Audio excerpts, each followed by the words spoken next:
twongeye kubasuhuza kandi tubifuriza gukomeza kugira amahoro aturuka ku Mana. Ahangaha rero, ahangaha mureba hano naho bita i Rubavu ku Gisenyi. Ahangaha rwose habaye ibintu bidasanzwe habe na gato, aho habaye umutingito ugatuma amazu asatagurikamo ndetse n'imihanda ikagenda isatukamo, ukabona ubutaka bwagiye buratandukana. Ibi bintu ni ibintu bidasanzwe rwose, aho abantu benshi usanga bari kugenda bakubwira ati iyi ni imperuka, kuko iyi ni imperuka. Urabona nk'aha ngaha, hano ni mu muhanda, urabona ko ubutaka bwatandukanye. Hano harimo n'ahantu kaburimbo yacitsemo kabiri. Iyi videwo nanjye nayifashe ndi kumva mfite ubwoba, ndi kumva ko bigiye kumpirimana ngahita ngwamo. Ariko ni ibintu bidasanzwe kabisa, ni ugusenga cyane. Mudusengere Abanyarubavu rwose, mudusengere n'ibibazo.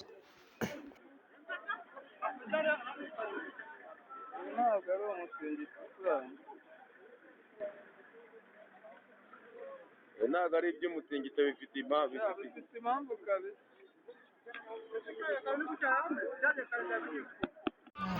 Sikwema mwo muremure. Uri iyo bigeze Yanikuye neza. nakuranga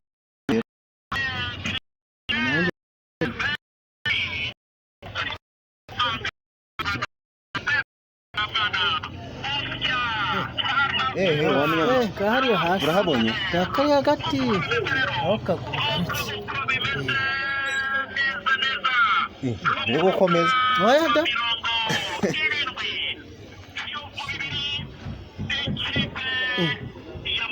Ngahari kuhabona. Sa n'uhagarara urahabona. Ngahari mo hasi. Aho byageze. rebera Ko ari umwobo watanze. Gemini n'imiterere.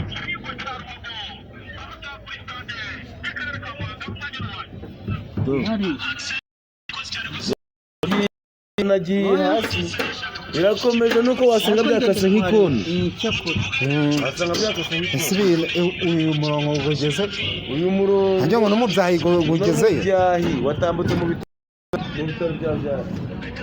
Urarenganya umuhigi.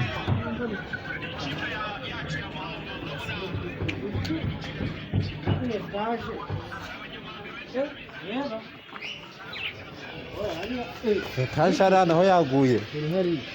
hariya kiriya gipande. Hari. Ari ahasize hejuru ntubonye ko yasadutse. Kuri za pembe gutyo bya ibyo bya. Ariko ngewe babivugaga simenye ngo unakare.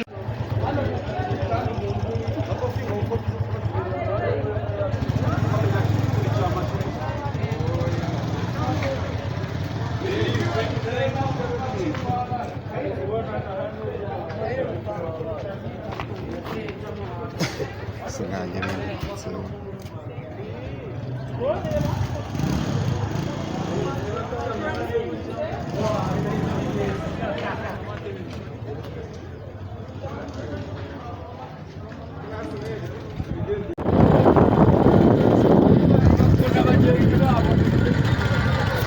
Sulit.